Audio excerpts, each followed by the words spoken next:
que nul n'est comparable à lui et personne n'est semblable à Jésus.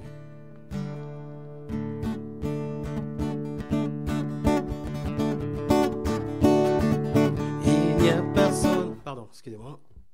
C'est trop bas.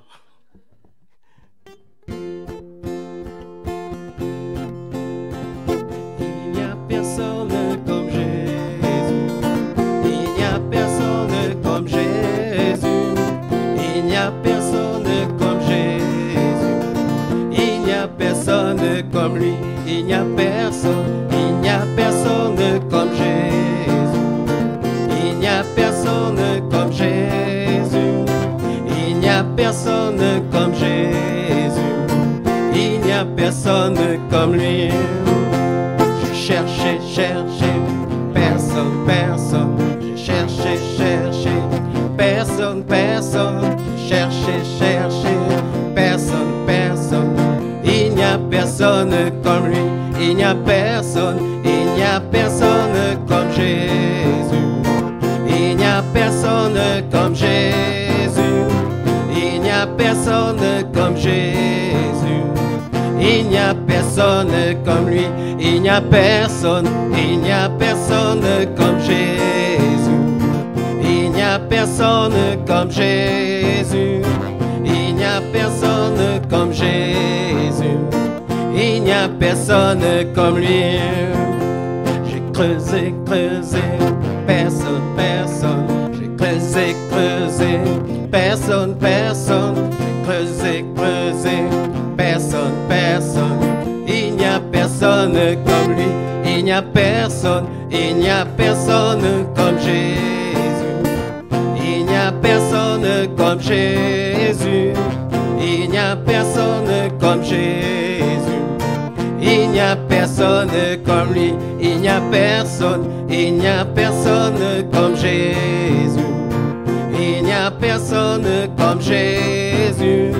Il n'y a personne comme Jésus. Il n'y a personne comme lui. J'ai fouillé, personne, personne. J'ai fouillé, personne, personne. J'ai fouillé, personne, personne. Il n'y a personne comme lui. Il n'y a personne comme Jésus. Il n'y a personne comme Jésus. Il n'y a personne comme Jésus. Il n'y a personne comme lui. Il n'y a personne comme Jésus. Il n'y a personne comme Jésus. Il n'y a personne comme Jésus. Il n'y a personne comme lui. Alléluia. Vous le croyez? Il n'y a personne comme Jésus. Amen.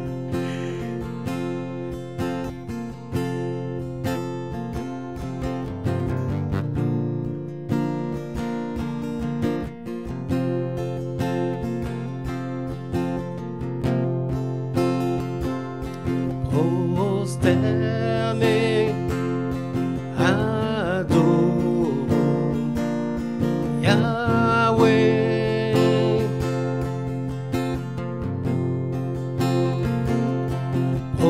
Prosterné, adore Yahweh.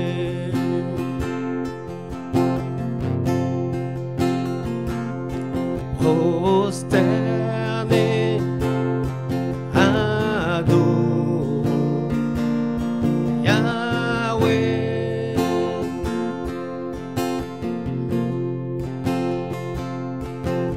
Prosterné, adore Yahweh, adore-le.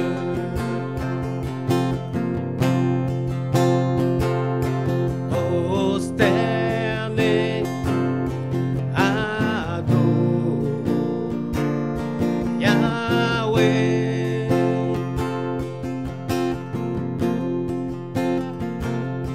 Prosterné,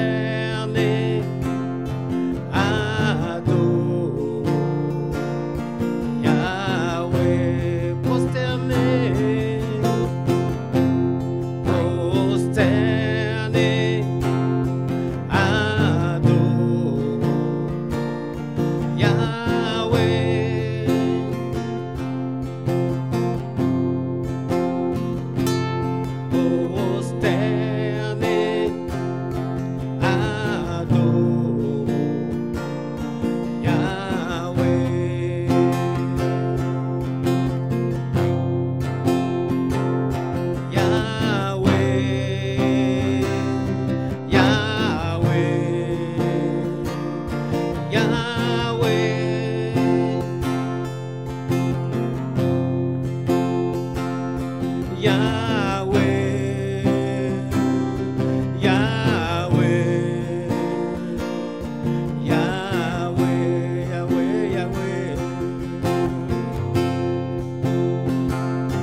merci Seigneur, alléluia, alléluia. Seigneur, nous t'adorons, c'est vrai, nous sommes prosternés dans notre cœur, Seigneur. Alléluia, merci pour ce moment, Seigneur, merci. Alléluia, nous déclarons, Seigneur, que la louange revient dans le naturel. Nous aurons bientôt un pianiste, nous aurons bientôt quelqu'un qui va faire la batterie. Et donc, nous croyons que beaucoup de choses se remettent à vivre, à revivre. Alléluia. Merci Jean-Michel. On continue. Alléluia. Comment? Et du ukulélé. Alléluia. Amen, mes amis. Eh bien, merci. Asseyons-nous dans la présence de Dieu. Voilà, je suis en face. Alléluia. Donc, on va laisser les enfants. Alléluia. Que Dieu soit béni. Alléluia. Seigneur, je te remercie pour ta présence ce matin, Seigneur. Et je te remercie pour ta parole, Seigneur Jésus. Alléluia. Car nous sommes dans un temps particulier, nous fêtons l'ascension, le départ de Jésus de la terre. Et c'est important. Amen. Nous allons en parler ce matin. Alléluia. Et nous voulons nous rappeler ce qui s'est passé. Est-ce que vous pouvez prendre avec moi Actes chapitre 1? Alléluia. On fera notre offrande tout à l'heure. On a des annonces aussi. Acte 1. Seigneur, je te remercie que cette parole touche nos cœurs, nous prépare à recevoir et à vivre davantage dans la foi, dans la présence de ce que tu as fait pour nous, Seigneur. Alléluia. Merci Seigneur. Merci Seigneur. Gloire à Jésus. Gloire à Jésus. Alors, Théophile, c'est Luc qui écrit. J'ai parlé dans mon premier livre, l'évangile de Luc, bien sûr, de tout ce que Jésus a commencé de faire et d'enseigner dès le commencement jusqu'au jour où il fut enlevé au ciel après avoir donné ses ordres. Tout le monde dit ses ordres. Amen. Par le Saint-Esprit aux apôtres qu'il avait choisis. Lorsqu'il eut souffert, il leur apparut vivant. Donc, après la mort et c'est la résurrection ici, il leur apparut vivant et leur a donné plusieurs preuves se montrant à eux pendant 40 jours. Et parlant des choses qui concernent le royaume de Dieu. Amen. 40 jours après Pâques, nous y sommes. Qu'est-ce qu'ils ont pu recevoir comme enseignement? Ça a été extrêmement direct. Je pense que vraiment ils ont reçu la révélation, le Seigneur les a enseigné ce qu'est l'Église, son corps sur la terre, et la structure de l'Église, les dons du ministère. Ils ont reçu vraiment une révélation, un enseignement pendant 40 jours. Alors, je ne sais pas si vous réalisez ce que ça peut être, mais rien que la parole de Jésus pendant 40 jours en privé, eh bien, ça les a profondément transformés. Mais il leur manquait quelque chose, voyez? Il leur manquait quelque chose, mais cette parole était déjà en train de les transformer. Parce que la parole de Dieu transforme les vies. Et il est dit, comme il se trouvait avec eux, il leur recommanda de ne pas s'éloigner, afin de recevoir ce que le Père leur a annoncé, car Jean a baptisé d'eau, mais dans peu de temps vous serez baptisés par le Saint-Esprit. Vous serez immergés dans le Saint-Esprit. Alors les apôtres vont donner toutes sortes de questions. Alléluia. Mais il dit, ce n'est pas à vous de savoir ce qui va se passer à la fin des temps. Ce n'est pas à vous. Mais vous recevrez une puissance, le Saint-Esprit, et vous serez mes témoins. À Jérusalem, dans toute la Judée, la Samarie, jusqu'aux extrémités de la terre. Et après avoir dit cela, il fut enlevé devant leurs yeux. Et une nuée le déroba à leurs yeux. Et les anges sont venus pour dire, écoutez, arrêtez de regarder là-haut. Celui qui est parti, regardez ce verset 11. Hommes galiléens, pourquoi vous arrêtez-vous à regarder au ciel? Ce Jésus qui a été enlevé au ciel du milieu de vous reviendra de la même manière que vous l'avez vu allant au ciel. On parle du deuxième retour de Jésus, pas de l'enlèvement. Alors c'est extraordinaire ce que les disciples ont vécu, vous vous rendez compte? 40 jours de relations. Moi, ce que je vais vous parler ce matin, c'est l'importance des relations. Jésus est le maître des relations, les relations entre nous, les relations dans la vie. La vie, c'est on peut dire, énormément de relations. Hein? On ne peut pas vivre sans relations, sans être reliés les uns aux autres. Hein? Dans l'église, dans la famille, dans le travail, on est constamment en relation avec quelques-uns, avec des gens de toutes sortes. On est toujours en relation. Alléluia. Et donc, vous voyez, Jésus, lui, est le maître des relations parce qu'il a fait quelque chose d'extraordinaire. Il a choisi des personnes. Et il les a choisis de façon intentionnelle. Et vous voyez, mes amis, dans la vie chrétienne, on doit apprendre aussi à avoir des relations d'amis, amicales, qui durent toujours, parce que les relations sont faites pour durer toujours. Or, on ne le sait pas, on les bazarde, on a des relations amicales avec les uns, avec les autres, puis ensuite on les oublie, on passe à autre chose, mais ce n'est pas comme ça que le Seigneur a voulu que ce soit. Et aujourd'hui, je pense qu'on va réaliser certaines choses, parce que nous ne sommes pas appelés à voir comme ça, comme le monde, je suis ami avec toi, demain je ne suis plus ami avec toi. Dieu n'a pas agi comme ça, Jésus n'a jamais agi comme ça. Jésus est celui qui a montré comment établir des relations avec des croyants de façon à être unis et de façon à ce qu'il puisse répandre son esprit et accomplir puissamment ce qu'il veut. Sans unité, sans amour, sans relation, il n'y a pas d'église, c'est un club, hein? On vient séparer les uns des autres et voilà, on reçoit et on s'en va. Mais le Seigneur veut quelque chose de déposé dans nos cœurs qui soit profond et qui établisse quelque chose d'éternel. J'aimerais que vous preniez Matthieu 22 avec moi et vous verrez que la relation surnaturelle, fraternelle que le Seigneur veut établir, elle passe par ce verset-là, Matthieu 22, le verset 37. Il est dit,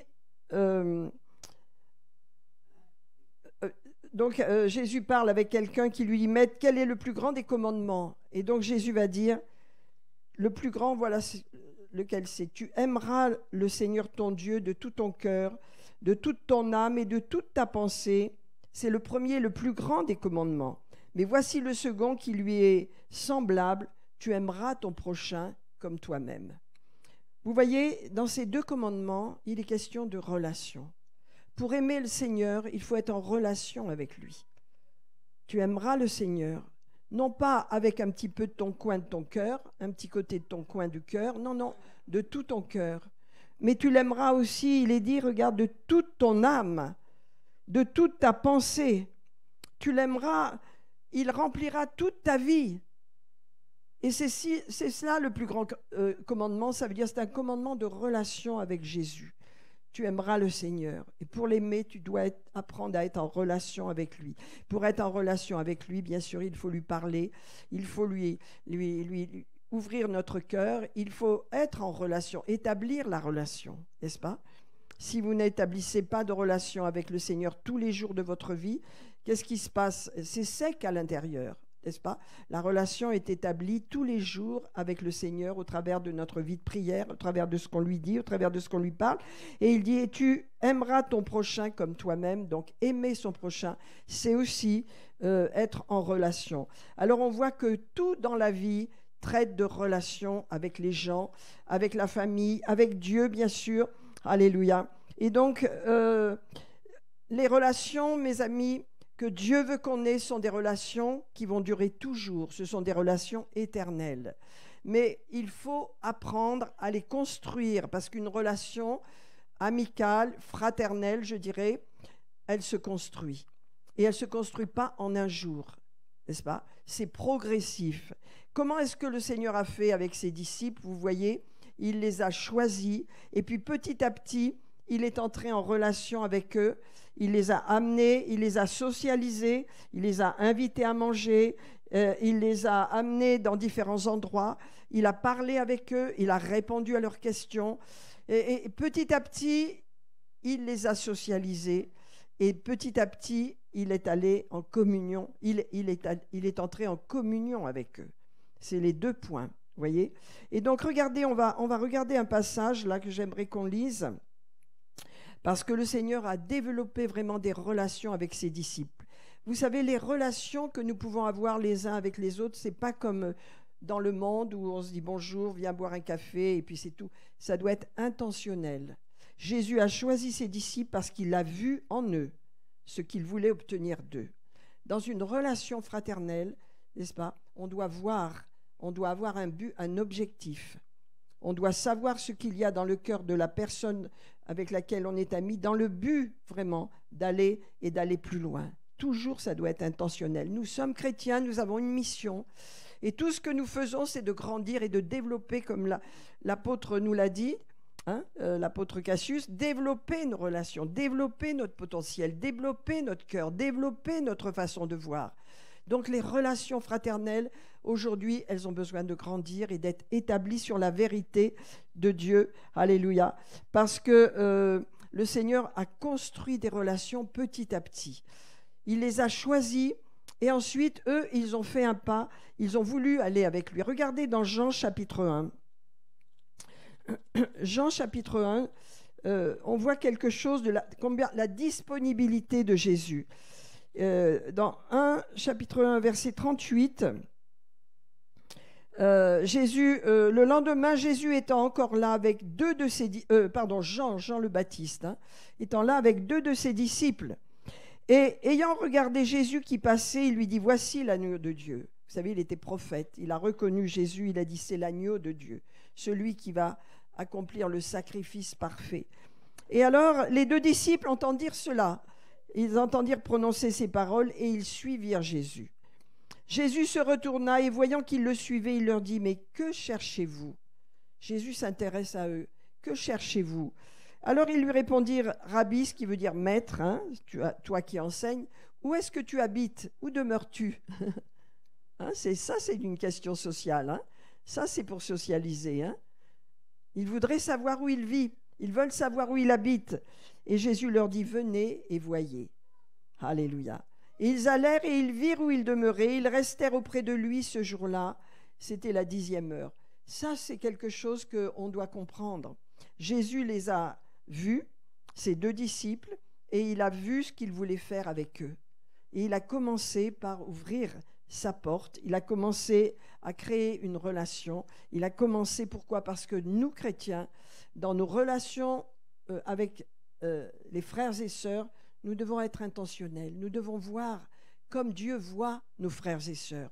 Nous devons marcher par l'esprit et par la foi de façon à voir ce que Dieu veut accomplir dans la vie de ceux qui nous entourent, n'est-ce pas? De façon à comprendre bien que on ne peut pas être amis comme ça, avec l'un, avec l'autre, et puis des amis comme le monde. On n'est pas comme ça. Nous ne sommes pas du monde. Nous sommes des hommes et des femmes de foi.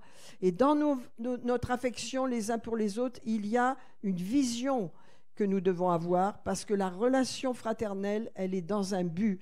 Nous devons grandir ensemble, nous devons nous aider les uns les autres de façon à être dans l'unité.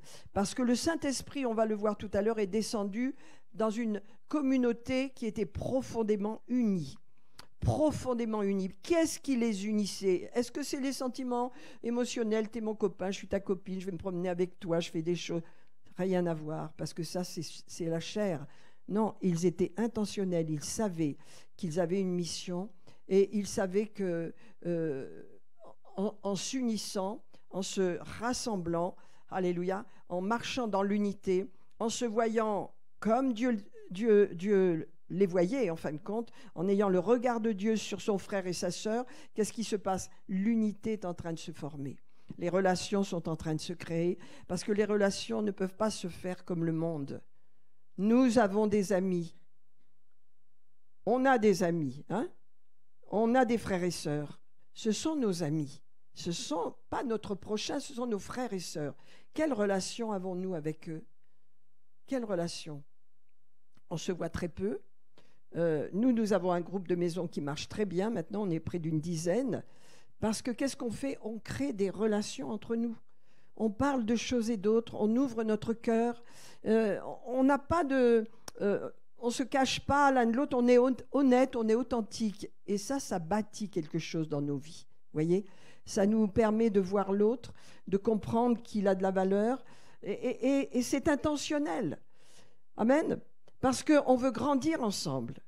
Les relations sont très, très, très importantes. Jésus est le maître des relations quand on étudie ce qu'il a fait avec ses disciples. Jésus a toujours été entouré par la foule. Ça ne l'a jamais intéressé, la foule. Il a béni la foule, il a fait du bien, la guéri les malades. Mais Jésus s'est construit une équipe parce qu'il avait en vue l'Église, il avait en vue quelque chose d'autre.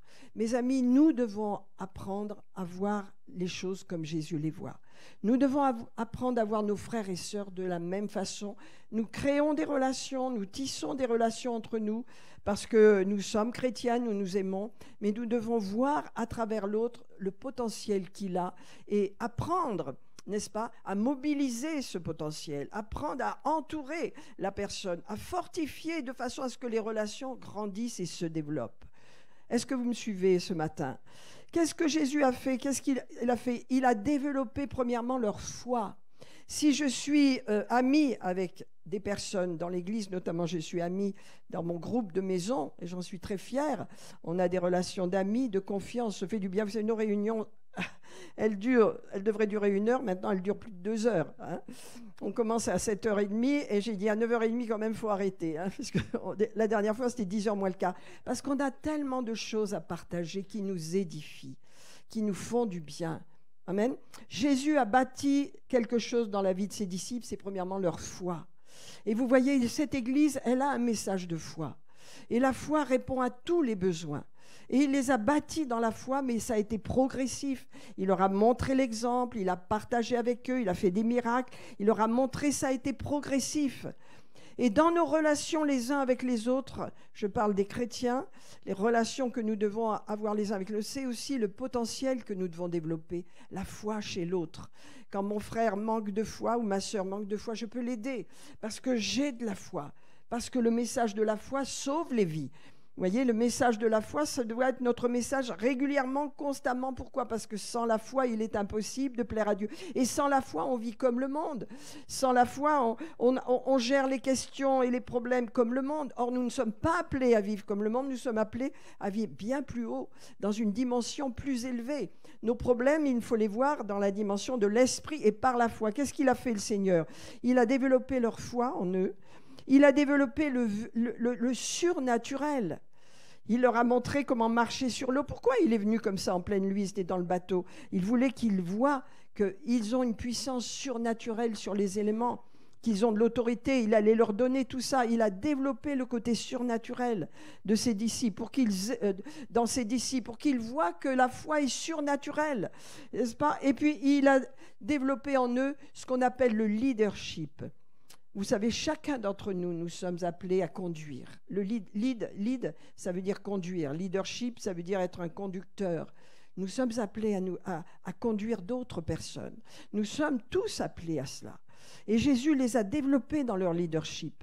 Et nous avons besoin de nous développer les uns les autres dans cette onction de leader également, de comprendre que quand je suis en relation amicale avec mes frères et sœurs, eh bien, je vois en eux leur potentiel, je vois en eux les capacités qu'ils ont, je vois en eux le sérieux qu'ils ont, la fidélité, leur caractère. Et qu'est-ce que ça fait ? Ça me montre que mes relations avec eux sont intentionnelles. Quel est mon but ? Les faire grandir. Quel est le but que vous avez si vous êtes en amitié avec quelqu'un ? Je parle à un chrétien.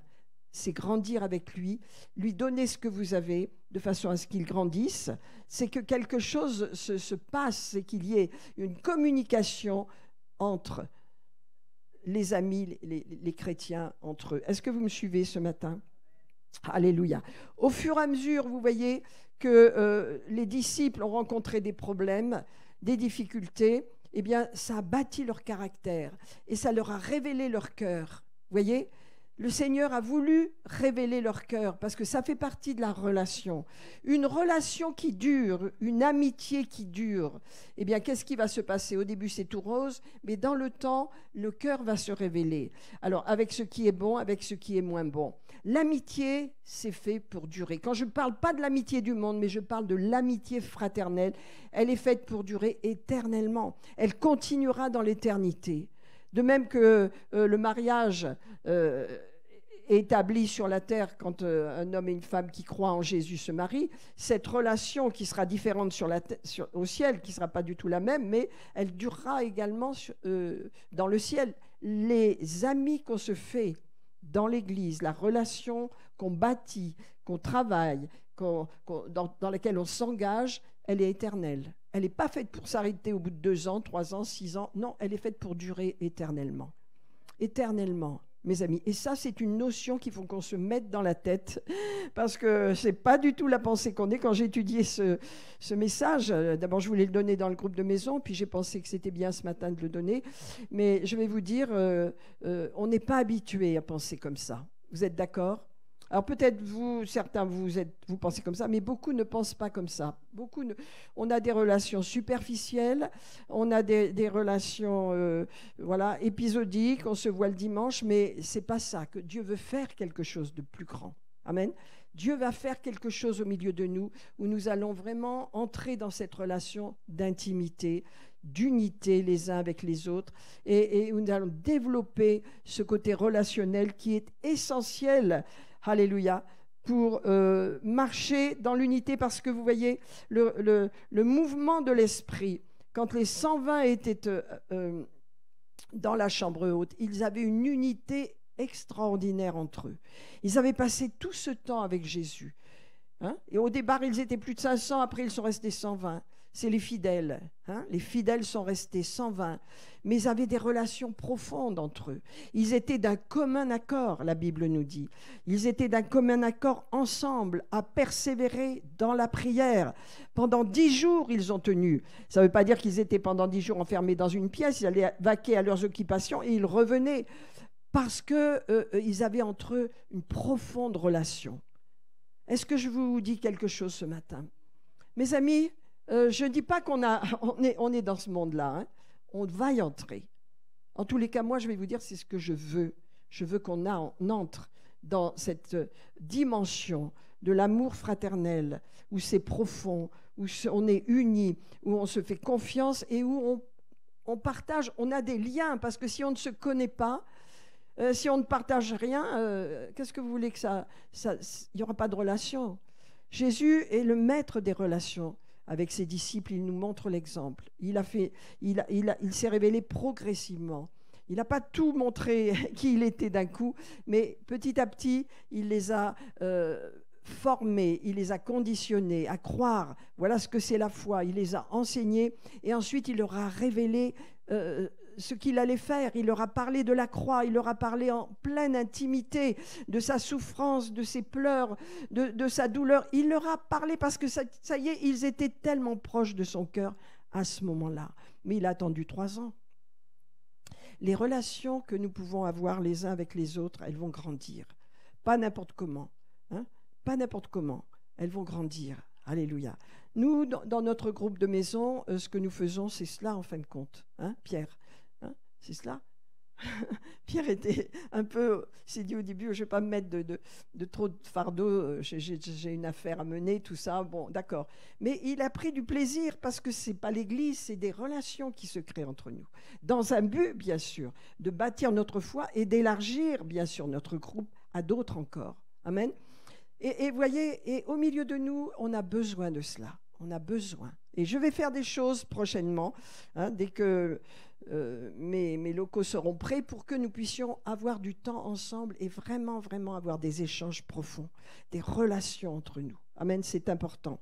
Alléluia. Donc, voyez, la priorité de Jésus, c'était d'établir une relation avec ces gens qu'il avait choisis, qui étaient des jeunes. Il les avait choisis et ils étaient très différents les uns des autres. Et vous savez, de même, vous qui êtes ici, il n'y a pas une personne qui ressemble à une autre. On est tous différents. On a tous une personnalité différente, des pensées différentes, un point de vue différent. Mais c'est ça qui est bien, vous voyez? C'est ça qui est riche. Quand vous voyez Jésus, il était entouré de Matthieu, qui était un responsable des taxes, qui n'était pas du tout aimé. Il y avait des gens qui travaillaient dans la mer, qui étaient des pêcheurs. Il y en avait d'autres qui avaient d'autres occupations. Il y en avait un qui était un zélote, qui voulait faire tomber le gouvernement de Rome. Il y avait toutes sortes de gens très différents. Mais Jésus, il voyait en eux quelque chose de fort. Et toute sa relation avec ses disciples, ça a été de les bâtir et de les construire pour arriver à la position où ils sont arrivés, parce qu'il avait confiance en eux et qu'il voyait ce qu'il y avait en eux. Amen. Alors, vous voyez, quand vous voulez développer des amitiés fraternelles selon la parole de Dieu, je ne parle pas selon le monde, car beaucoup d'entre vous, vos relations sont comme le monde, hein? Je suis copain avec toi, puis bon, si on ne se voit pas, ce n'est pas d'importance, mais vous bâtissez rien entre vous. Vous bâtissez rien, passez un bon moment, et puis c'est tout. Ce n'est pas ça dont je vous parle. Tout doit être intentionnel. C'est-à-dire, si on est amis, eh bien, on est établi sur les mêmes bases de notre foi. On aime Jésus, c'est ce qui nous tient, c'est pas le monde, c'est ce qui nous tient. Et c'est partager avec Jésus, c'est avoir une vie engagée avec Jésus. Et c'est aider mon frère, aider ma sœur, parce que c'est mon ami dans le Seigneur. Alors c'est lui proposer vraiment de l'aide s'il en a besoin. Et c'est lui confier peut-être quelque chose. C'est vraiment d'avoir une relation profonde dans le Seigneur. Qu'est-ce qui a lié les disciples entre eux? C'est leur amour pour Jésus. Alors, ils essayaient bien de se bagarrer entre eux, hein, mais quand ils ont compris qui était Jésus, sa mort et sa résurrection, il n'y avait plus de combat. Il n'y avait plus de désir de dominer les autres. Il n'y avait plus cela. Ils ont compris. Et nous, c'est la même chose, mes amis. Nous avons le Saint-Esprit en nous, et le Saint-Esprit nous prépare à avoir des relations entre nous qui soient profondes, réelles, en vue de l'unité. Alléluia. Vous savez, Jésus était entouré de ses disciples parce qu'il avait un plan pour établir ces relations. De la même façon, si nous établissons des relations fraternelles, nous devons toujours avoir un objectif. Je veux faire grandir mon frère et ma sœur. Je veux grandir avec lui. Mon objectif, c'est de grandir. Mon objectif, c'est de bâtir la vie des autres. Amen. Et d'être aidé, moi aussi, si j'en ai besoin. Amen. L'apôtre Paul, par exemple, il a établi des relations, et des relations durables, éternelles, qui ont duré toute sa vie. Il a établi des relations avec Timothée, ça a duré toute sa vie, avec Tite, ça a duré toute sa vie. Ce n'est pas des relations où, voilà, je passe dans ta vie et puis c'est tout. Non, non, c'est des relations qui durent. C'est ce que nous devons établir dans l'Église, les relations qui durent. L'amitié, c'est pour toujours. L'amitié fraternelle, c'est pour toujours. Je vais vous lire un passage, par exemple, pour l'apôtre Paul. Il dit, j'ai baptisé la famille de Stéphanas. Vous savez, quand vous avez un ami, une amie fraternelle dans le Seigneur, il y a la famille autour. Il y a la famille. Dieu est le Dieu qui veut toucher les familles. Hein? Comme toi, Marie-Maude, on a ta maman, on a vu ta sœur au décès de ton papa. Je veux dire, la famille, Dieu veut la bénir. Au travers de vous, au travers de vos relations, si elles sont profondes. Eh bien, regardez, l'apôtre Paul, il a baptisé la famille de Stéphanas. Et regardez ce qu'il dit dans 1 Corinthiens 16, il dit « Encore une recommandation que je vous adresse, frères. Vous savez que la famille de Stéphanas est les prémices de l'Achaïe, et elle s'est dévouée au service des saints. Ayez aussi de la déférence pour de tels hommes, et pour tous ceux qui travaillent à la même œuvre. Je me réjouis de la présence de Stéphanas, de Fortunas et d'Archaïus, car ils ont suppléé à votre absence, car ils ont tranquillisé mon esprit, etc. » Le Seigneur, bien sûr, veut bâtir des familles dans l'Église qui soient engagées. Mais ça passe par des relations profondes. Parce que quand vous êtes en relation fraternelle avec une personne, automatiquement vous aurez contact avec sa famille. Automatiquement, cette relation va s'agrandir, va s'approfondir, n'est-ce pas? Donc l'apôtre Paul, lui, il était en contact avec des familles entières qui servaient dans l'œuvre de Dieu. Et sa relation était profonde, d'amour mais ce n'est pas superficiel, ce n'est pas des relations du monde. Et moi, je ne vous parle pas de relations du monde, parce que j'en ai connu, et je sais ce que c'est, les amitiés du monde. Hein, mais ça n'a rien à voir avec un chrétien. Amen. Avec l'esprit de foi et de Dieu qui est en nous, et cet esprit de Dieu qui nous a donné tous les dons et toutes les capacités pour savoir aimer, et qui nous a donné une mission. Amen. Ma mission, c'est de développer des relations, alléluia, avec mes frères et sœurs. Je parle bien sûr des relations à l'extérieur de l'Église, mais déjà une équipe qui fonctionne pour toucher le monde dans l'unité. Alléluia, ça c'est quelque chose d'extrêmement puissant. C'est ce que Jésus a bâti, c'est ce que l'apôtre Paul a bâti. Alléluia, regardez, alléluia. Il dit, les églises d'Asie vous saluent, Aquilas et Priscille. Eh bien, et l'église qui est dans leur maison vous salue aussi. Aquilas et Priscille. Priscille et Aquilas ont suivi l'apôtre Paul tout le temps. Amen. Ils se sont rencontrés parce qu'ils étaient faiseurs de tentes et ils fuyaient les persécutions à Rome, mais ils ont été ensemble. Et ils ont soutenu l'apôtre Paul. Ils ont même pris parti pour lui, hein, alors que sa vie était en danger. Regardez dans 2 Timothée 1,16, que le Seigneur répande sa miséricorde sur la maison de Onésiphore, car il m'a souvent consolé et il n'a pas eu honte de mes chaînes. Au contraire, lorsqu'il est venu à Rome, il m'a cherché avec beaucoup d'empressement et il m'a trouvé. Alléluia. Que le Seigneur lui donne d'obtenir miséricorde en ce jour. Tu sais mieux que personne combien de services il m'a rendu à Éphèse. Ça, c'est des relations, mes amis, bâties sur le Seigneur. Amen. Bâties également sur le respect de l'autre et bâties sur quelque chose d'intentionnel. Est-ce que vous comprenez ce que je veux dire ? Intentionnel, ça veut dire je vois en toi ton potentiel, je sais ce que tu as, je connais ton cœur, parce que la relation amicale, elle ne se développe pas du jour au lendemain, ça se bâtit, ça se construit. Vous voyez, peut-être qu'à l'église on cache notre cœur, mais nous dans notre groupe on ouvre notre cœur. L'apôtre Cassius nous a dit, il faut vous élargir, il faut ouvrir votre cœur. Amen, il faut faire tomber les masques, il faut être vrai, alléluia. Et ça, ce n'est pas quelque chose qui se fait du jour au lendemain, mes amis. Ça se fait progressivement au fur et à mesure où on découvre l'autre, on découvre un tel, une telle, et on apprécie ces personnes, ils nous font du bien. Nos relations sont des relations spirituelles, en fin de compte. Ça ne veut pas dire qu'on passe des heures à prier, on parle beaucoup, on rigole beaucoup, et on apprend à se connaître. Et ça, je vais vous dire, c'est quelque chose de très, très fort. C'est ce que Jésus a fait. C'est ce que Jésus veut faire dans son Église ici. C'est ce que Jésus veut bâtir. Bien sûr qu'on se dit, comment je vais faire ? Moi, je ne suis pas disponible la semaine. Dieu va nous donner des moyens. Je le sais, je les connais. Je ne vous les dirai pas maintenant, mais je le sais. Et on va vraiment découvrir quelque chose de plus fort entre nous, qui va vraiment bâtir une unité. Alors, je ne dis pas qu'il y a de la division ici, il n'y en a pas.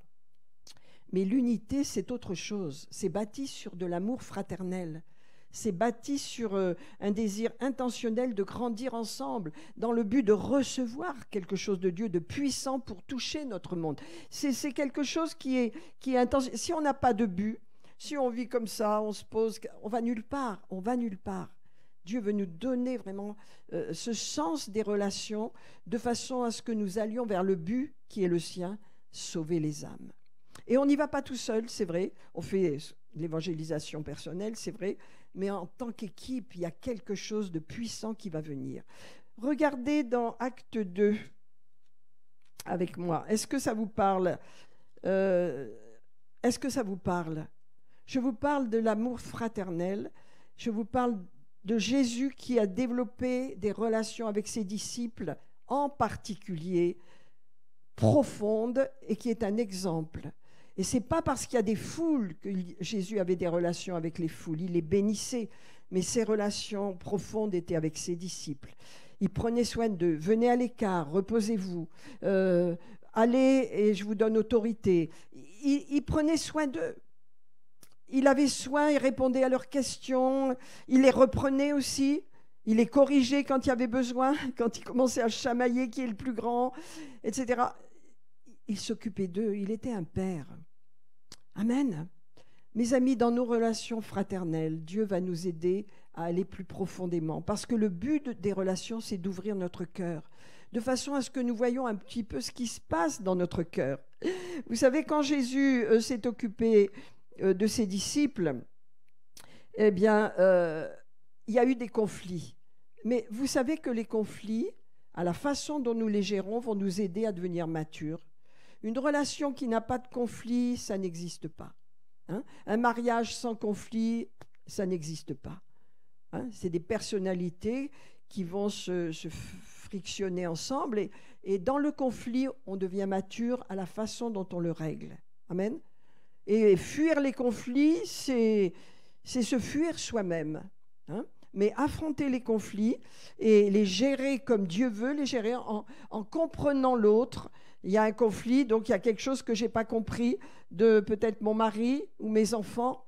Voilà, il n'y a pas que moi. Donc, qu'est-ce que, Seigneur, tu veux me montrer? Je vais grandir.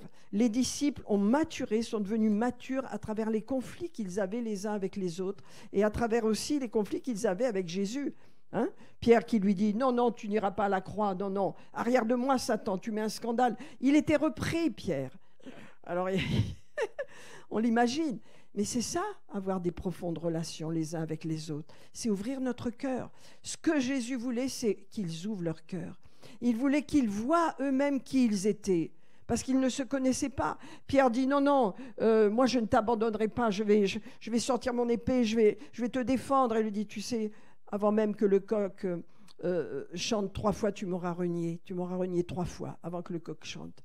Ils ne se connaissaient pas, Pierre, mais lorsque Jésus est mort et ressuscité, il est resté 40 jours avec eux pour leur montrer à quel point ils étaient précieux, à quel point son amitié pour eux était intentionnelle, à quel point ils allaient porter du fruit, à quel point ils étaient établis par Dieu, à quel point il allait être avec eux et les soutenir.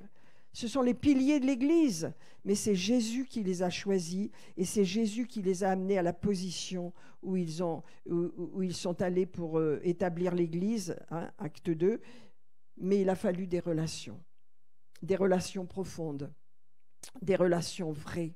Et vous savez, mes amis, si nous voulons... Cette Église, elle a un message de foi. Hein. Si nous voulons marcher par la foi, eh bien, nous devons faire fi, hein, de tout ce qui est l'orgueil, de tout ce qui est la rancune, de tout ce qui est le non-pardon. On ne peut pas créer des relations sur des choses comme ça.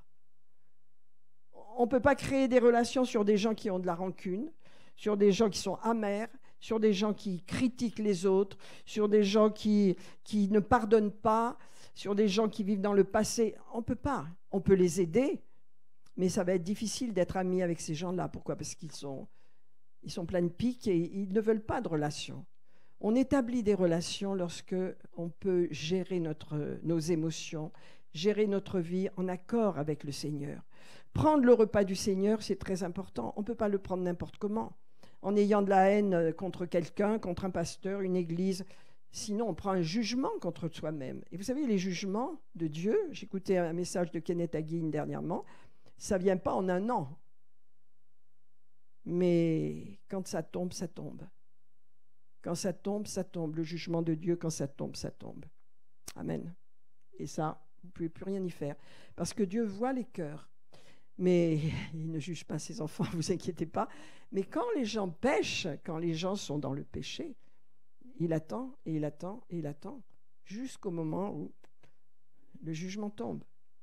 Donc nous, ceci dit, je ferme la parenthèse, nous avons et nous sommes appelés à développer des relations.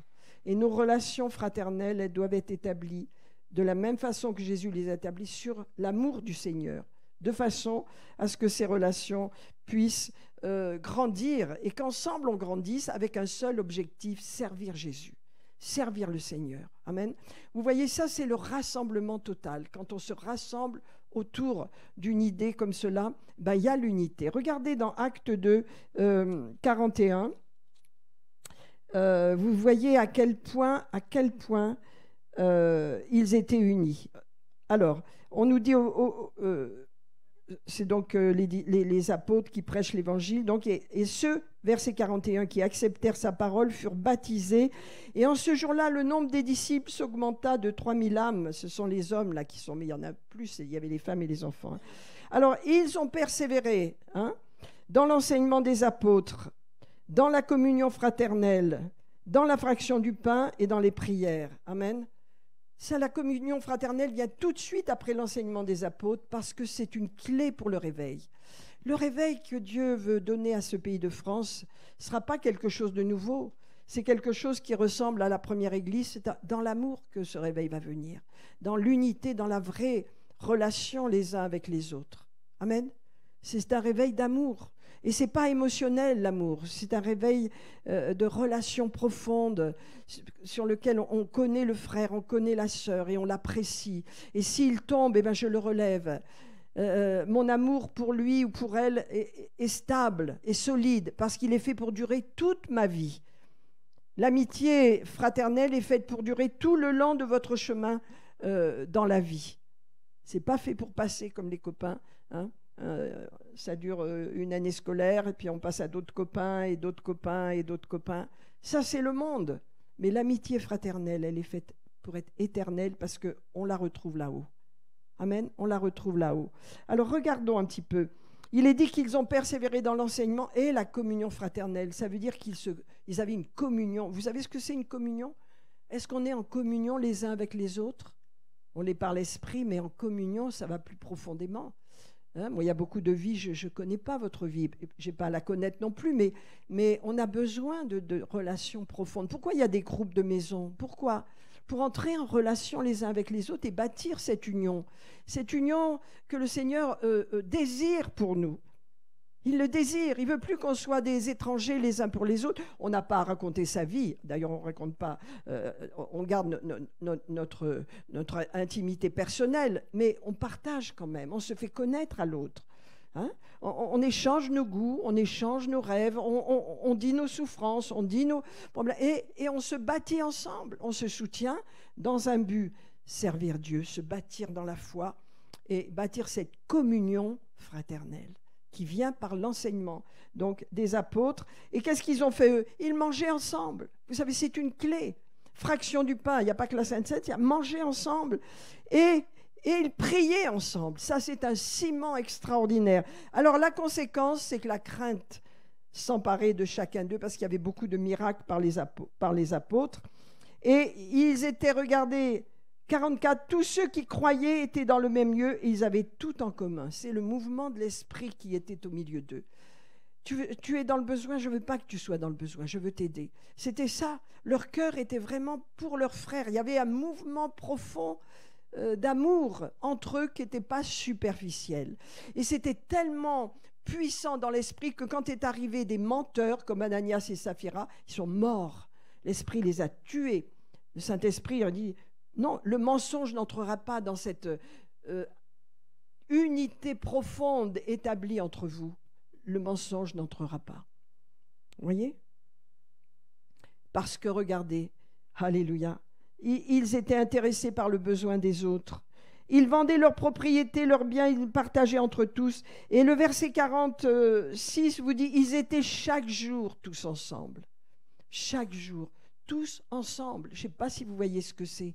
Profonde relation fraternelle, unis devant Dieu, mais ensemble. Ça veut dire il connaissait son prochain, il connaissait son ami fraternel. Il savait que cette sœur, elle était là, la mère de Jésus était là, les frères étaient là, les gens étaient là, ils se connaissaient, ils allaient dans une maison, manger chez les uns, manger chez les autres. C'était des relations profondes, pas superficielles.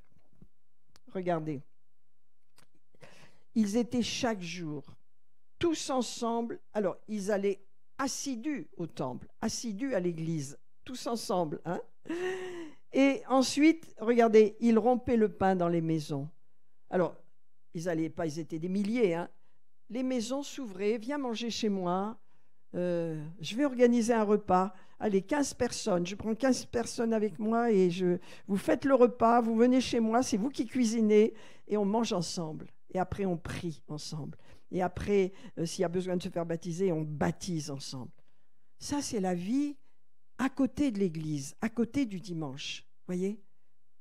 C'est la vie de l'église que Dieu veut parce que là, il va répandre son esprit, là, il va faire des miracles. Regardez ce qu'il dit là. Ils étaient chaque jour tous ensemble, assidus tous ensemble, on nous le dit. Ce n'était pas des étrangers les uns pour les autres, ce n'était pas « bonjour, tu vas bien ?» Non, non, tous ensemble. Tu es mon frère, tu es ma sœur, je sais par quoi tu passes, je t'aime, je suis avec toi, je prie pour toi.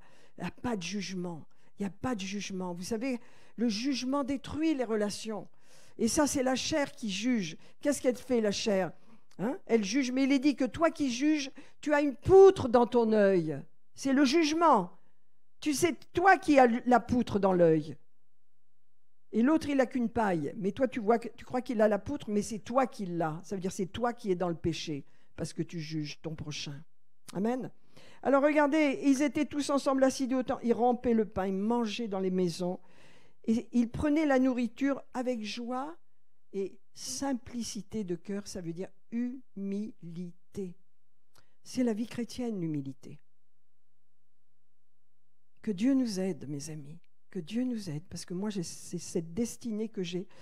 Alléluia, je sais, Dieu m'a parlé clairement, il m'a dit quelque chose de profond. Quand le pasteur Cassius est venu, il a confirmé cela, et je sais ce que je dois faire avec vous quand je serai prête, quand les choses seront en place. Je sais ce qu'il faut faire pour que ce temps de relation profonde s'établisse. Alléluia. Et regardez leur position de joie, parce que ce qui nous unit, c'est l'amour que nous avons pour Jésus.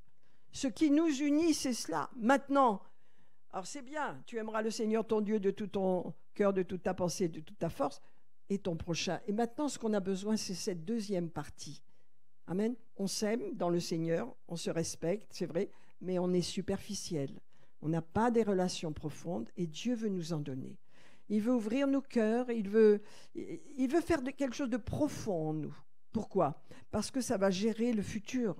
Lorsque nous allons évangéliser, en évangélisant, on a un cœur qui est ouvert, on a un cœur qui est sensible aux besoins des autres. Amen. Parce qu'on sera passé par les étapes qui doivent être établies au niveau des relations. Les relations, je vous le dis, fraternelles sont faites pour durer éternellement. Elles ne sont pas faites pour être cassées au bout d'1 an ou 10 ans ou 5.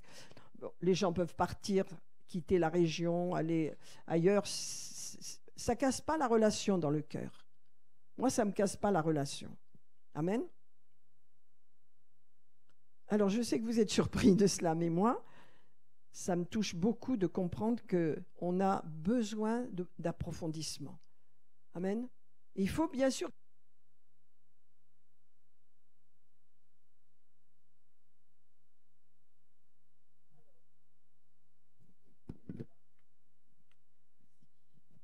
Merci. Alléluia. Donc, vous voyez, ce besoin de se réunir, ce besoin d'être ensemble, c'est quelque chose qui est fait par l'Esprit. Amen. C'est quelque chose qui est fait par l'Esprit. Et vous avez le Saint-Esprit. Nous allons fêter la Pentecôte bientôt. Nous avons le Saint-Esprit. Ce Saint-Esprit est là pour évangéliser, pour parler aux autres. Mais il est là aussi pour nous unir dans un même but. Amen. Sauver le monde. Vous savez, la seule chose qu'on va avoir au ciel, ce n'est pas nos maisons, ce n'est pas nos biens, ce n'est pas notre réussite, ce n'est pas nos entreprises, ce n'est pas notre argent, c'est rien de tout ça. La seule chose qu'on va retrouver au ciel, ce sont les âmes. Les âmes qu'on aura conduites à Jésus, les frères et sœurs qu'on aura eus pendant notre marche sur la terre, c'est ce qui va rester de nous. C'est ce qui va rester, mes amis. C'est pourquoi nous devons prioriser les relations entre nous de façon à toucher notre monde.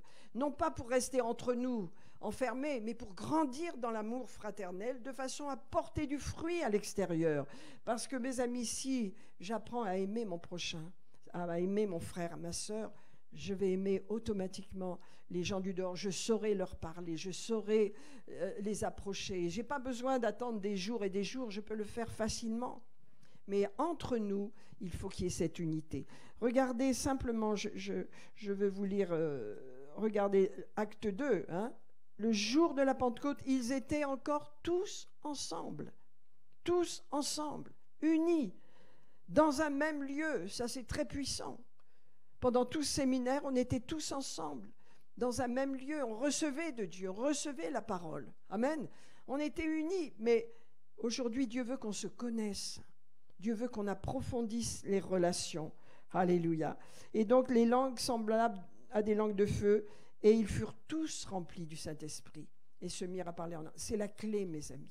La marche par l'Esprit, c'est approfondir vraiment nos relations, de façon à ce que nos relations soient avec un objectif, n'est-ce pas? Et l'objectif, c'est de se bâtir, de se construire pour gagner le monde. L'objectif de notre groupe de maison, c'est de développer l'évangélisation dans le groupe. Amen. Et donc, ça ne suffit pas de venir à l'église le dimanche. Il y a plus. Il y a plus. Dieu veut bâtir des relations profondes entre nous. Il veut que nous ouvrions notre cœur. Il veut que nous apprenions à nous apprécier, à nous connaître mieux et à nous aimer, parce qu'on est fait pour aimer. Amen. Je vais terminer avec cela. Alléluia. En vous disant que Jésus nous a donné un commandement. Il a dit, je vous donne un commandement nouveau, aimez-vous les uns les autres.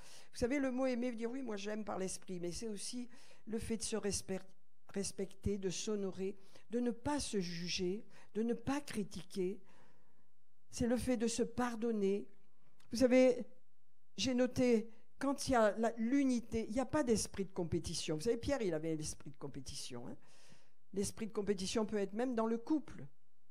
Mais quand on marche par l'esprit, ça y est, on marche dans l'amour, il n'y a pas d'esprit de compétition, il n'y a pas de jalousie, il n'y a pas de critique, il n'y a pas de commérage, il n'y a pas d'amertume, les vieilles choses, les vieilles racines d'amertume qui créent des divisions. Hein. Il n'y a pas de non-pardon, il n'y a pas d'orgueil et il n'y a pas de mensonge. Vous vous rendez compte ? Parce qu'on marche dans l'amour de Dieu. C'est ce que Jésus dit. Il dit, voilà, je termine, hein, je vous donne un commandement nouveau, aimez-vous les uns les autres, vous aussi, comme je vous ai aimé, aimez-vous les uns les autres. Jésus nous dit, regardez-moi, ce que j'ai fait, regardez les évangiles, regardez ce que mes disciples ont écrit. C'est comme ça que je veux que vous vous aimiez. C'est comme ça que je veux que vous progressiez dans vos relations les uns avec les autres. Parce que les relations que vous établissez entre frères et sœurs, elles sont faites pour durer éternellement. Éternellement. Elles ne sont pas faites pour s'arrêter en chemin et coupure, cassure, division. Ça, c'est le plan de Satan. Satan divise, Satan casse les relations, Satan pousse les gens à critiquer parce qu'ils sont charnels. Mais dans l'Église, quand on comprend ce que Dieu veut, l'unité profonde, ce qu'avait la première Église, Dieu veut nous le donner. Amen. Eh bien, qu'est-ce qui va se passer? Il va répandre son esprit. Il va répandre son esprit puissamment. Alléluia. Et à ce moment-là, eh bien, on marchera dans l'esprit. Amen. Je voulais vous dire ça. Bon, j'ai tout un message, je le garde pour plus tard sur la foi, parce que cette Église, elle a le message de la foi et on doit marcher par la foi. Amen. Et la foi, elle est spirituelle, la foi. Elle n'est pas naturelle, hein. La foi ne dépend pas de ce que je ressens. Hein. Dans l'amitié, il y a des hauts et des bas quand on marche dans la chair. Je t'aime un jour et je t'aime beaucoup moins le lendemain parce que tu m'as blessé. Ça, c'est quand on est charnel. Mais quand on marche dans l'esprit, on n'est pas blessé. On ne peut pas se laisser blesser comme ça. On passe par-dessus. Amen. Comme a dit l'apôtre Cassius, il y a des sacrifices à faire. Hein. Quand vous recevez une mauvaise parole de votre ami, de votre prochain dans le Seigneur, eh ben vous allez passer outre, vous allez en reparler quand vous serez apaisé, mais vous n'allez pas rester sur une mauvaise impression en étant fâché, en disant « moi je ne te cause plus, hein, c'est fini ». Ce sont les bébés, ça. Dieu ne peut rien faire avec des bébés. C'est fini l'étape bébé. Les bébés, non, c'est fini. On n'est plus des enfants. On n'est plus des enfants. Dans nos relations les uns avec les autres, dans le couple, dans la famille, nous devons grandir. Amen. Et nous devons travailler dans un but, l'unité profonde. Je t'aime avec le Saint-Esprit et je te vois comme Dieu te voit. Aussi dans mon cœur, j'ai le désir que tu réussisses, j'ai le désir que tu avances, j'ai le désir que tu progresses. Je vais toujours t'encourager, je vais toujours te monter plus haut. Je ne vais pas regarder tes défauts, je ne vais pas te juger, je ne vais pas te condamner, je vais te faire avancer. C'est ça la clé des relations. Ah, vous dites, mais moi, je ne sais pas faire avancer. Si, tu sais. Hein? Tout le monde a la possibilité de faire ça. Vous êtes chrétien, vous connaissez la parole, vous êtes rempli du Saint-Esprit, vous avez la possibilité de faire avancer vos frères et vos sœurs, vous aussi. Amen. Et quand tout le monde a ce même but, on arrive dans l'unité. Amen. Est-ce que ça vous parle ce matin? Alléluia. Alors je termine avec ça, 1 Timothée 6, 12, combat le bon combat de la foi. C'est un bon combat. Le combat de la foi, je ne vais pas en parler longtemps, mais il faut se battre pour garder la foi. C'est un combat. Saisis la vie éternelle. Pourquoi on nous dit de saisir la vie éternelle à un homme comme Timothée, qui était un pasteur entouré, puissant, pasteur d'Éphèse? Comment c'est possible qu'il lui dit « combat le bon combat, saisis la vie éternelle ». Ben, mes amis, ça veut dire que si on ne se tient pas sur son sol, sur sa position de chrétien, on peut tomber. On peut s'éloigner de Dieu. On peut même perdre son salut. Et c'est pourquoi il lui dit « saisis la vie éternelle à laquelle tu as été appelé, pour laquelle tu as fait une puissante confession en présence d'un grand nombre ». Ça veut dire « reste sur ton sol, saisis, continue, avance ». Il y a le salut quand on est sauvé, on reçoit le salut. Il y a la marche dans le salut sur la terre, n'est-ce pas? Et ensuite, eh bien, il y a la position quand on part au ciel.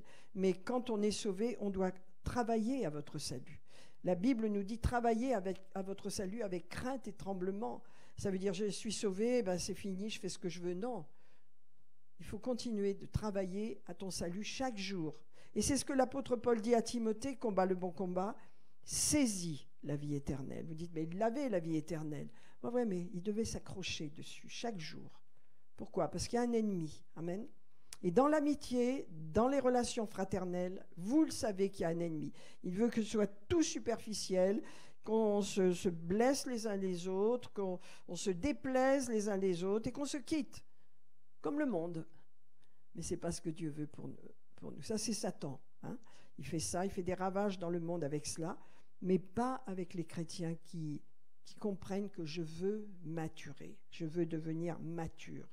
Dans ma relation avec mes frères et sœurs, je sais que c'est fait pour durer. Je veux apprendre à aimer mes frères et sœurs tels qu'ils sont.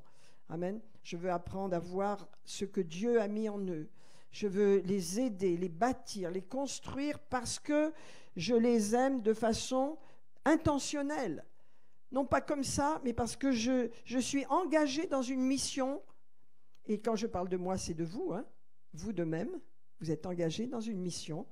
Vous devez bâtir les autres. Alléluia. Comme vous vous bâtissez vous-même. Hein? Quand vous recevez des gens chez vous, vous savez que vous allez les évangéliser, leur parler de Jésus, prier avec eux. Mais quand ce sont des chrétiens qui viennent parce qu'ils ont des problèmes, vous êtes capable de les bâtir et de les soutenir et de les encourager. Vous devez être capable. Est-ce que ça vous parle ce matin? Bon, ben, je vais m'arrêter là. Hein. La définition de l'Église. Encore un petit mot. Hein. L'Église est surnaturelle. L'Église est surnaturelle. Elle ne peut pas marcher dans la chair. Elle ne peut pas marcher dans l'irresponsabilité, un coup avec Satan, un coup avec l'Église. Tout ça, c'est des gens qui vont tout droit dans le feu de l'enfer. Elle doit être à 100% pour Dieu. Amen. Parce que l'Église est surnaturelle. Les gens sont surnaturels de la même façon et ils vivent de manière surnaturelle. Alléluia. Parce que nous ne sommes pas dans le système du monde. Nous ne sommes pas dans le système du monde. Donc nous vivons par la foi. Et l'amour que nous pouvons avoir les uns pour les autres, c'est un amour qui va s'approfondir, qui va être spirituel et qui ne sera pas entaché de la chair qui juge, la chair qui critique, la chair qui est mécontente, la chair qui ment. Vous connaissez tout ce que trimballe la chair, mais on n'en veut pas. Dans nos relations, amen, dans nos relations d'église, alléluia, on veut grandir dans ce domaine-là. Est-ce que vous êtes avec moi? Alléluia. Alors on va simplement prier le mieux possible parce qu'il y a tellement à dire là-dessus, mais alléluia. Nous devons saisir la vie éternelle chaque jour. Par la foi, nous sommes sauvés, bien sûr, mais nous devons nous maintenir dans notre salut. Et comment on le fait? C'est ensemble. C'est ensemble. Pourquoi est-ce qu'ils étaient ensemble? Parce qu'ils devaient se protéger. Il y avait des persécutions, il y avait des difficultés. Ensemble, ils étaient forts. Ensemble, on est fort. Amen. Ensemble, on pourra passer au-delà des persécutions ou des problèmes qu'il peut y avoir ensemble. Mais quand on est seul, c'est plus possible. C'est pas possible. Alléluia. Donc ensemble. Alléluia. Seigneur, nous voulons te remercier. de ce que l'Église est surnaturelle et que nous sommes équipés, Seigneur, de ton esprit qui est surnaturel pour apprendre à aimer comme tu as aimé. Tu nous as donné un commandement, Seigneur. Tu nous as dit, alléluia, aimez-vous les uns les autres comme je vous ai aimé. Alléluia. Vous aussi aimez-vous les uns les autres. À ceci, alors j'ai oublié de vous dire le verset le plus important, 35, c'est Jean 13, 34, 35. À ceci, tous connaîtront que vous êtes mes disciples si vous avez de l'amour les uns pour les autres. Ça, c'est pas de l'amour superficiel, mes amis. Le réveil et le fait que les gens vont venir à Jésus, c'est parce que cet amour est dans votre cœur profondément ancré. Et Jésus a dit, tous connaîtront que vous êtes mes disciples. Vous dites, ah, tous vont connaître quoi? Que je suis un disciple de Jésus parce que j'enseigne bien, parce que je lis ma Bible, parce que je prie. Non, non. Tous connaîtront que vous êtes mes disciples si vous avez de l'amour les uns pour les autres. Voyez? Méditons sur ces versets. Je vous les laisse. Jean 13, 34 à 35. C'est un commandement.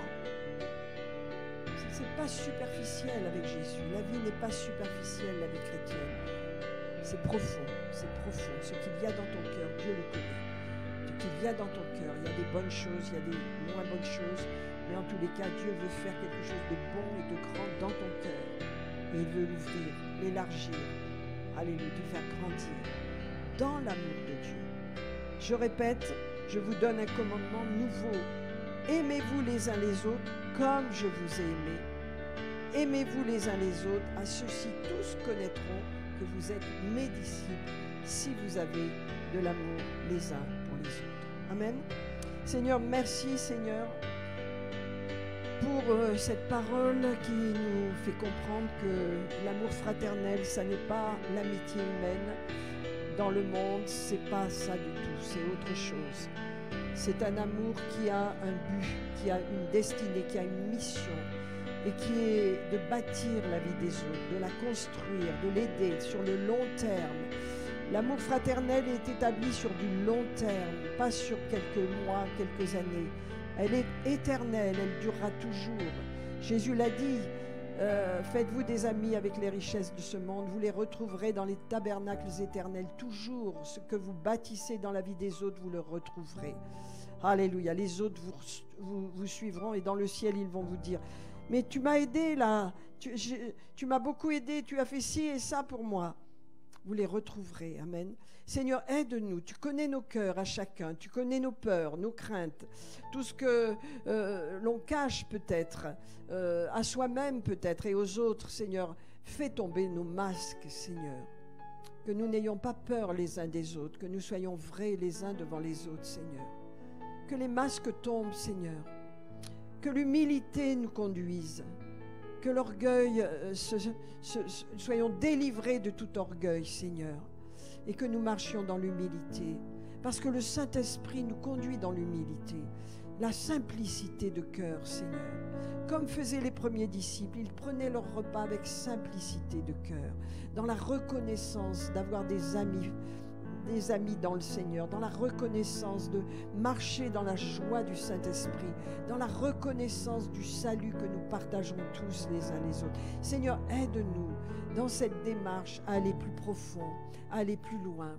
Seigneur, tu connais nos cœurs. Certains d'entre vous, vous avez des blessures, vous avez beaucoup de fils barbelés encore sur votre cœur que le Seigneur veut développer, veut enlever, veut arracher pour que vous soyez cicatrisés, que les blessures soient vraiment guéries.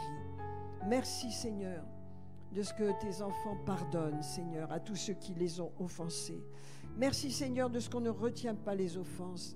Pardonne à tous ceux qui critiquent, qui jugent les autres.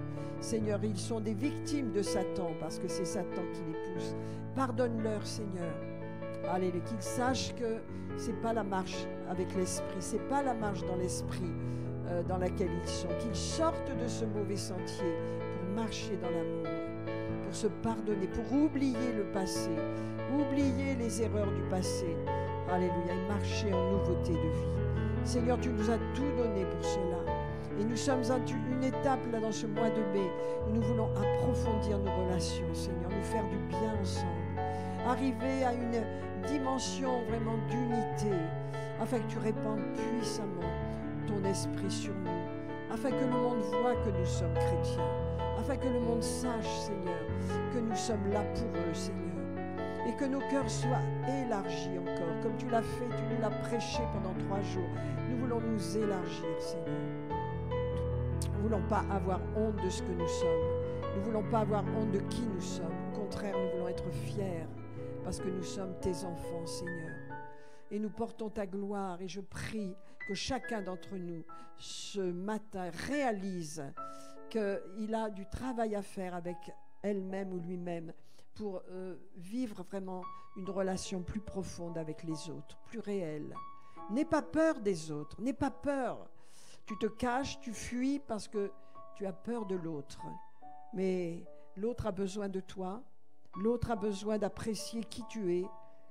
Et sache que tu es apprécié pour ce que tu es. Lorsque l'amour du Seigneur est là, tu es apprécié pour ce que tu es. Alléluia. Tu n'es pas dévalorisé, tu n'es pas jugé, tu n'es pas critiqué. Tu es apprécié par celui qui a les yeux de Jésus et qui aime comme Jésus. Fais confiance à ton frère, à ta sœur, de ce que ce travail, bâtir des relations, a commencé au milieu de nous. Il va grandir, il va grandir, il va grandir. Je le déclare au nom de Jésus. Il va s'approfondir, il va porter de bons fruits. Alléluia. Il va vraiment réjouir les cœurs.